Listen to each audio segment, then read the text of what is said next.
Imagine a single announcement that ripples across continents, reverberating through the corridors of power in Washington, the bustling streets of Tel Aviv, the refugee camps of Gaza, and the oil fields of the Persian Gulf.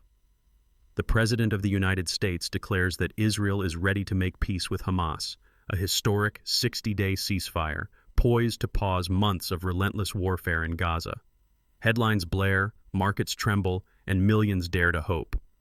But is this truly a breakthrough, or simply another chapter in the world's most stubborn conflict, destined to end in disappointment? To understand the gravity of this moment, we need to revisit the tangled roots of the Israeli-Palestinian conflict. This is not just a dispute over land. It is a saga of peoples whose destinies have been shaped by war, displacement, and broken promises. The Gaza Strip, a narrow sliver of land home to over 2 million Palestinians, has endured more than 1.5 decades under blockade, cut off from the world by land, air, and sea. The United Nations has repeatedly described the humanitarian crisis here as unprecedented in modern times, with every successive war compounding the suffering. In the past 2 decades alone, Gaza has witnessed at least 4 major wars, each leaving behind shattered infrastructure, tens of thousands of casualties, and deepening despair. Ceasefires have come and gone like the tides. Each time there is a brief spark of hope, a few days or weeks where the guns fall silent, only to be followed by renewed violence, further destruction, and deeper mistrust. Now, against this backdrop, the announcement of a 60-day truce feels both monumental and fragile. The world watches, holding its breath. This latest deal is the result of intense diplomacy, with Qatar and Egypt playing pivotal roles. Qatar, a small but wealthy Gulf state, has become a linchpin for regional negotiations, hosting Hamas leaders in Doha and mediating indirect talks between the group and Israel.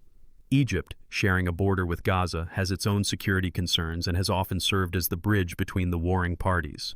Together, they have spent months shuttling envoys, proposing drafts, and seeking guarantees.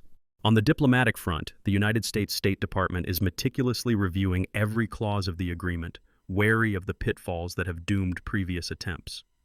Egypt is pressing both sides to finalize the ratios for prisoner exchanges.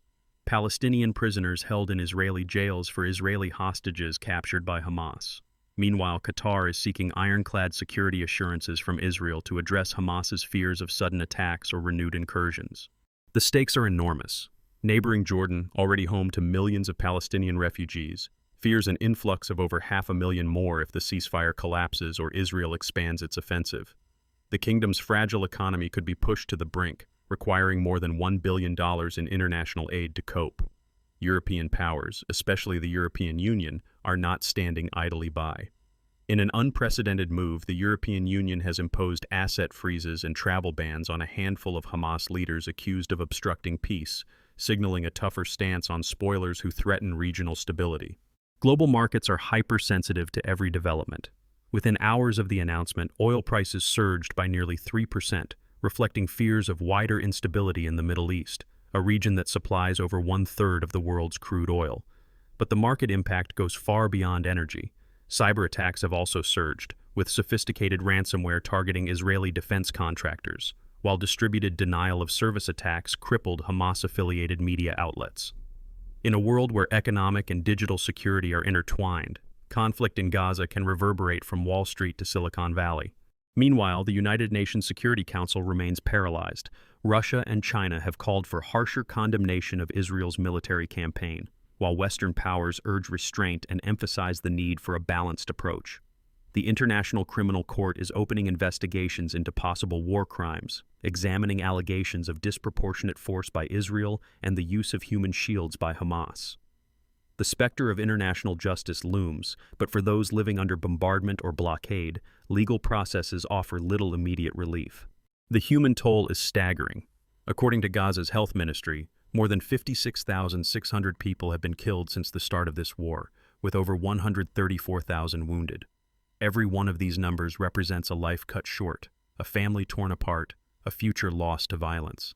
These statistics are not just figures. They are stories, hopes, and dreams extinguished by a conflict that seems without end. Yet beneath the suffering, a sliver of hope persists. The latest internal report from the Israeli Defense Forces claims that Hamas's military capabilities have been reduced by approximately 60%.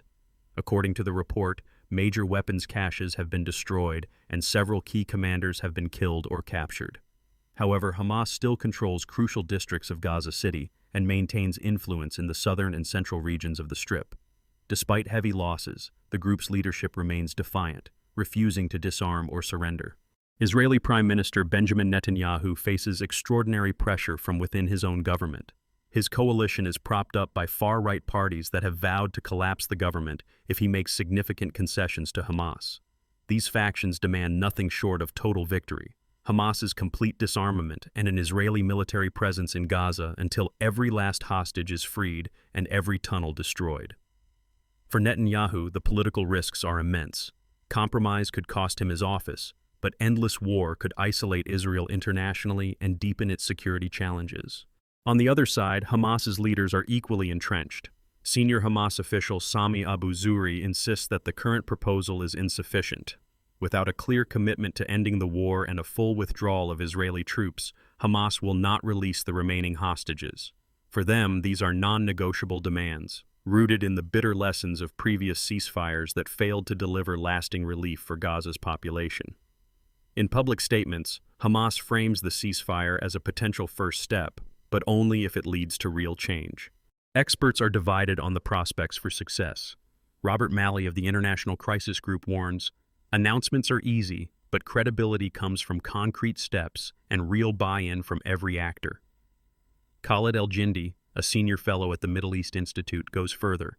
A durable ceasefire means going beyond band-aids. It requires reckoning with the occupation itself and giving Palestinians a real say over their own future. Hanan Ashrawi, a veteran Palestinian politician, adds, "The international community must do more than issue statements. It must ensure accountability for Israel's actions and protect the rights of Palestinians." Gilead Sher, a former Israeli negotiator and fellow at the Institute for National Security Studies, emphasizes the need for robust security guarantees. Any deal must include a demilitarized Gaza and international monitoring to prevent future rearmament. Otherwise, we are simply setting the stage for the next round of conflict. Aaron David Miller, a former U.S. State Department official now at the Carnegie Endowment, is skeptical of the fanfare. Without verified details and true buy-in from both sides, any announcement, no matter how dramatic, can crumble overnight. Tamara Kaufman-Witties from the Brookings Institution highlights the economic dimension. A long-term solution requires tackling Gaza's humanitarian crisis and enabling sustainable economic development. Without hope for a better life, there can be no peace. Looking to the days and weeks ahead, the proposed 60-day ceasefire hangs by a thread, its fate determined by a complex web of risks and opportunities. On one hand, a true halt in fighting could open the door to deeper negotiations and even a broader peace process. If both sides seize this chance, it might pave the way for a long-elusive two-state solution, with international organizations like the World Bank and the International Monetary Fund poised to help rebuild Gaza's shattered infrastructure. Billions of dollars in reconstruction aid could flow in, creating jobs and restoring hope for ordinary Palestinians. For Israel, stability could unlock fresh investment, strengthen trade, and ease diplomatic isolation. Yet history offers sobering lessons. Ceasefires in this conflict have often unraveled within weeks or even days. In the summer of 2014, for example, an Egyptian-brokered truce collapsed after just 3 days, plunging Gaza into another brutal war. In 2021, a similar pattern unfolded, with both sides accusing each other of bad faith and resuming hostilities almost immediately. The core issues, occupation, refugees, the status of Jerusalem, and the right to self-determination, remain unresolved. As Khalid El-Jindi warns, lasting peace will only come if all parties finally address the hard questions. Without that, any agreement risks becoming just another pause before the next round of violence. Regional powers are watching with unease.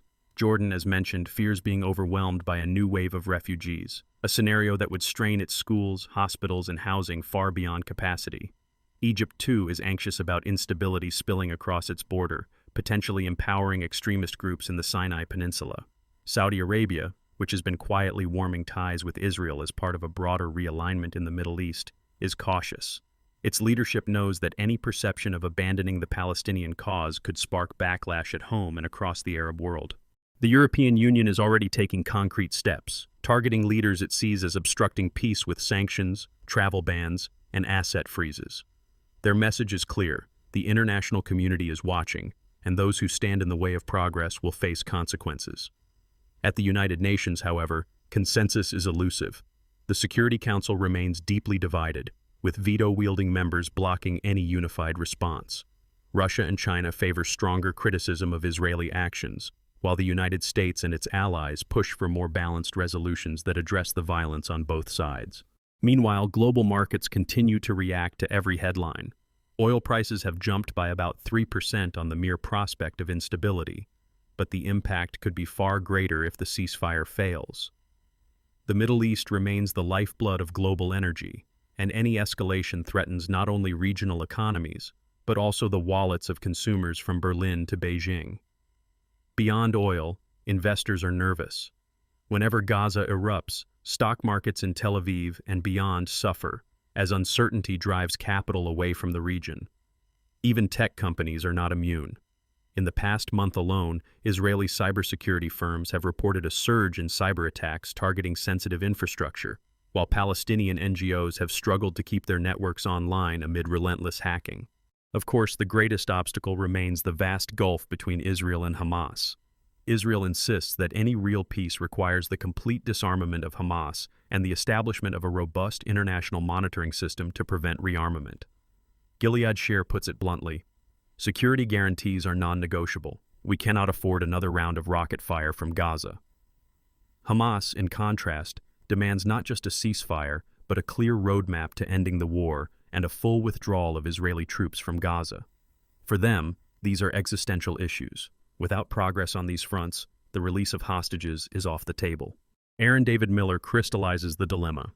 Without verified details and true buy-in from both sides, any announcement, no matter how dramatic, can crumble overnight. We have seen it happen time and again. For viewers around the world, the stakes are not just diplomatic or military, they are economic and deeply personal. Every flare-up in the region reverberates across global markets, affecting everything from the price you pay at the pump to the security of your online data. If the ceasefire holds, it could unlock billions of dollars in reconstruction for Gaza and provide much-needed stability for Israeli businesses. If it fails, the consequences could be catastrophic: new waves of destruction, shattered investor trust, and yet another humanitarian crisis on a scale few can imagine. So what are the practical lessons here for you? First, look beyond the headlines. Understanding the layers behind each story empowers you to see the bigger picture: how regional conflicts can sway global economics, fuel prices, and even the safety of your digital life.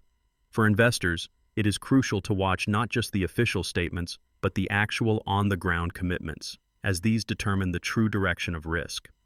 Major banks and financial analysts now issue daily briefings on the Middle East, warning of volatility in energy markets and currency fluctuations tied directly to developments in Gaza.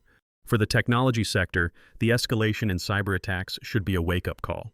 Companies must strengthen digital defenses, adopt advanced encryption, and invest in cybersecurity training for their employees. The cost of a major cyber attack can run into the hundreds of millions of dollars, with ripple effects that reach clients and customers across the globe.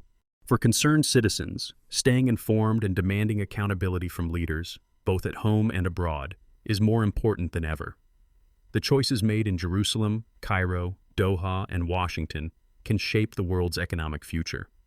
Grassroots advocacy, humanitarian support, and pressure on international organizations can all make a difference, even from thousands of miles away.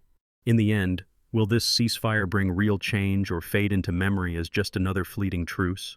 The hard truth is that the obstacles are immense: deep mistrust, unresolved core issues, entrenched political interests, and international divisions. Both the Israeli government and Hamas leadership face pressures from hardliners who view compromise as weakness. But history has also shown that even the most unlikely breakthroughs can begin with a single, fragile deal, if followed by real compromise and relentless international engagement. Here is a little-known fact. According to a classified section of an Israeli Defense Forces internal report, Hamas's military capabilities have actually been reduced by around 60% since the start of the war. Yet despite these losses, Hamas still controls key areas of Gaza, demonstrating that military force alone cannot deliver lasting peace. This is a lesson learned not only in Gaza but in countless conflicts across history, from Northern Ireland to South Africa to Colombia.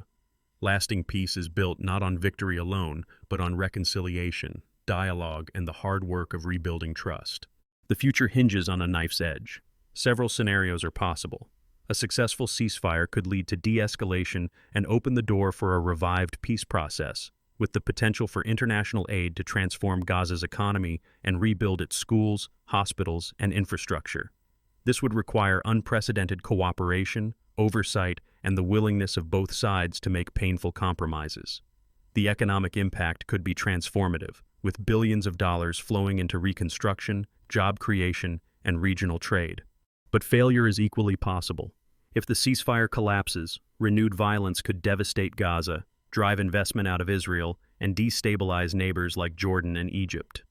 The global economy would not be immune. Oil prices could spike, markets could tumble, and the world could face yet another refugee crisis of massive proportions. In this scenario, the human cost would be incalculable, tens of thousands more lives lost, communities uprooted, and futures destroyed.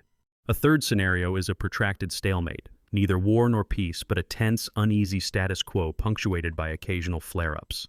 This is the reality that millions in the region have endured for decades, a limbo that stifles hope and breeds resentment. Only a renewed international effort, perhaps tied to a two-state solution and backed by major powers, could offer a way out. The world holds its breath. Will leaders seize this moment, or will they let it slip away, as so many have before? Only time will tell. But one thing is certain. What happens in Gaza and Israel in the coming weeks will shape the politics, economics, and security of the Middle East and the world for years to come. So, keep watching, keep questioning, stay informed. If you found this analysis valuable, do not forget to subscribe and share your thoughts in the